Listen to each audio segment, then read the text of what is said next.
చనిపోవడం చాలామందిని చూసాం మనం. అయితే ఇక్కడ ఒక చిన్న కీలకమైన అంశం ఏంటంటే పరిటాల రవి హత్య కేసులో సాక్షులుగా ఉన్న వాళ్ళందరూ చనిపోయారు, నిందితులుగా ఉన్న వాళ్ళందరూ చనిపోయారు. చివరికి అది ఏ పరిస్థితికి వచ్చిందంటే సాక్షులు లేక, సాక్ష్యం చెప్పేవాళ్ళు లేక కేసునే మూసేసే పరిస్థితికి వచ్చింది.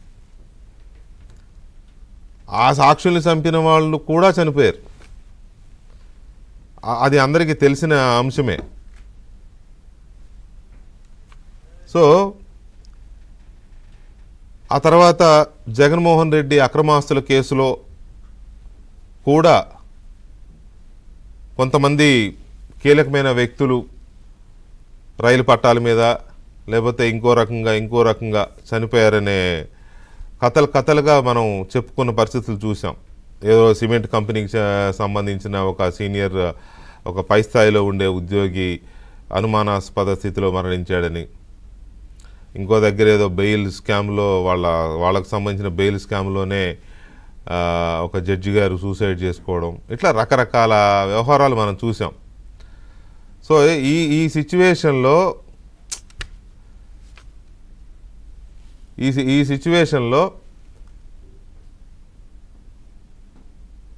వివేకానంద రెడ్డి గారి హత్య కేసు వచ్చింది. అందులో కూడా చూస్తున్నాం మనం. ఇప్పుడు 5-6 కీలకమైన వ్యక్తులు, ఆ కేసుతో సంబంధం ఉన్నవాళ్ళు కానీ, సాక్షులు కానీ,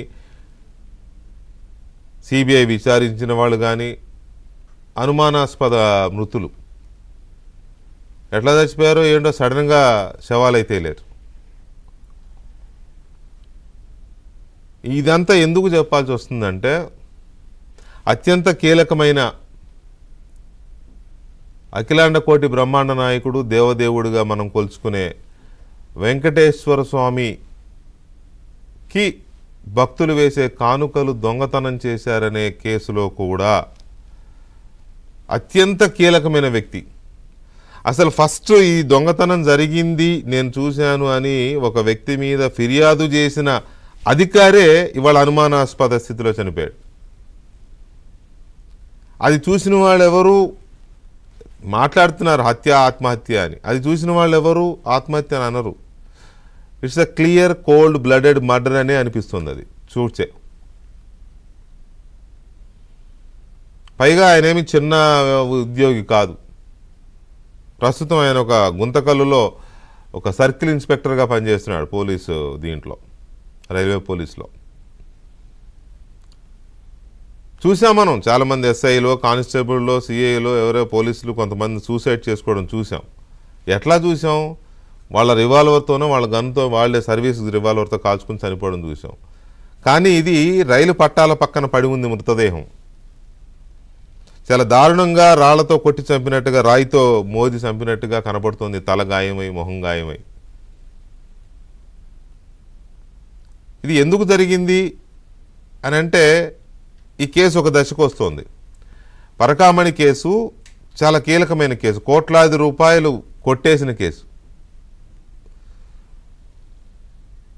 అప్పుడు ఈ చనిపోయిన వ్యక్తి ఆ రోజున అక్కడ విజిలెన్స్లో పనిచేస్తున్నాడు. టీటీడీలో ఒక విజిలెన్స్లో కీలకమైన అధికారిగా ఉన్నాడు ఆయన. రవికుమార్ అనే ఒక వ్యక్తి సీనియర్ అసిస్టెంట్గా పరకామణి అనేది దేవదేవుడికి హుండీల ద్వారా వచ్చిన కానుకలన్నిటినీ ఒక చోట పోసి లెక్కించే ఒక వ్యవస్థ. ఆ వ్యవస్థను పరకామణి అంటారు. దాంట్లోకి చాలా పగడ్బందీగానే పంపిస్తారు ఉద్యోగుల్ని, ఆ లెక్కింపు అదంతా. అయినా కూడా ఈ దుర్మార్గులు అక్కడ చేరి అక్కడ కూడా కానుకలు నొక్కేసే పరిస్థితి, వచ్చే బంగారం కానీ లేకపోతే డబ్బు కానీ లేకపోతే కొంతమంది అమెరికన్ డాలర్స్ రూపంలో తీసుకొచ్చేస్తూ ఉంటారు, వాటిని కానీ కోట్లాది రూపాయలు కొట్టేశారు. అది చూసిన ఈ విజిలెన్స్లో అప్పుడు పనిచేస్తున్న ఈ సతీష్ కుమార్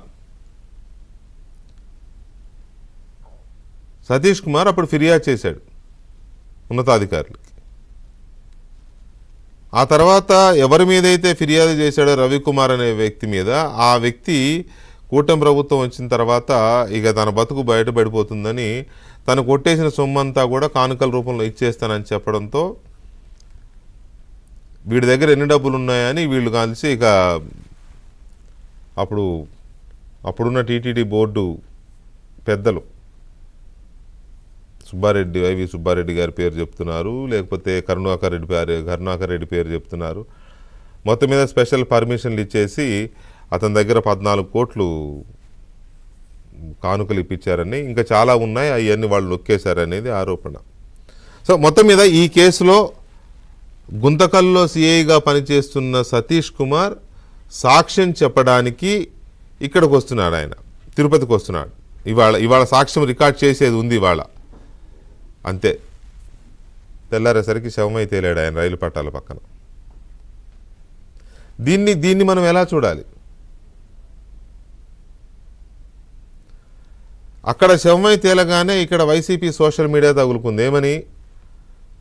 ఇతన్ని సాక్ష్యం చెప్పడానికి విజిలెన్స్ వాళ్ళు వేధిస్తుంటే విజిలెన్స్ అధికారులు సిట్ అధికారుల వేధింపులు భరించలేక ఆయన ఆత్మహత్య చేసుకుని వీళ్ళు కౌంటర్ అటాక్ మొదలెట్టేశారు. ఆయన ఆల్రెడీ ఒకసారి సాక్ష్యం చెప్పున్నాడు విజిలెన్స్ అధికారులకి. ఇప్పుడు సిట్ దగ్గర సాక్ష్యం చెప్పడానికి తనంతట తాను ఇవాళ వస్తానని చెప్పి పర్మిషన్ తీసుకుని వస్తున్నాడు. కానీ ఎదురు దాడి మొదలెట్టేశారు ముందే. అతను వచ్చి సాక్ష్యం చెబితే పెద్ద తలకాయలు కదులుతాయి, కూసాలు కదిలిపోతాయి. సో అందువల్ల ఇతనిది ఆత్మహత్య కాదు హత్య అనేది ఇవాళ చాలా బలంగా నమ్ముతున్న పరిస్థితి. ఇలా కీలకమైన కేసుల్లో సాక్షుల్ని, నిందితుల్ని ఒక్కొక్కరిని చంపేసి కేసులను మూసేసే ఈ దుర్మార్గమైన ఈ నేరస్తులు మరి ఆంధ్రప్రదేశ్ రాష్ట్రాన్ని ఏం చేయదలుచుకున్నారు? వీళ్ళకి దేవుడు అంటే భయం లేదు, ప్రజలంటే భయం లేదు. నేరాలు చేస్తారు, చూసిన వాడిని చంపేస్తారు, తెలిసిన వాడిని చంపేస్తారు, సాక్ష్యం చెప్పేవాడిని చంపేస్తారు. ఆ కేసులో నిందితులుగా ఉన్నవాడు రేపు ఎప్పుడైనా మళ్ళీ పొరపాటున ఎక్కడ నోరు జాతన వాళ్ళని చంపేస్తారు. సో మొత్తంగా చూస్తే పరకామణిలో అత్యంత కీలక సాక్షి, మొదటి ఫిర్యాదుదారు అయిన సతీష్ కుమార్ అనుమానాస్పద మృతి, మిస్టరీ డెత్ వెనుక ఉన్న కారణాలేంటి, అసలు ఈ పరకామణి కేసు ఎలా బయటకు వచ్చింది, ఈ సతీష్ కుమార్కి దానికి ఉన్న సంబంధం ఏంటి, ఇవాళ ఆయన ఎందుకు చనిపోయాడు, ఎలా చనిపోయాడు, ఆయన బతికుంటే ఏం జరుగుతుంది, చంపాల్సిన అవసరం ఎవరికి ఉంది, ఇలాంటి చాలా ప్రశ్నలు తలెత్తుతున్నాయి కదా. ఒక చిన్న బ్రేక్ తర్వాత వాటన్నిటిని గుట్టు విప్పే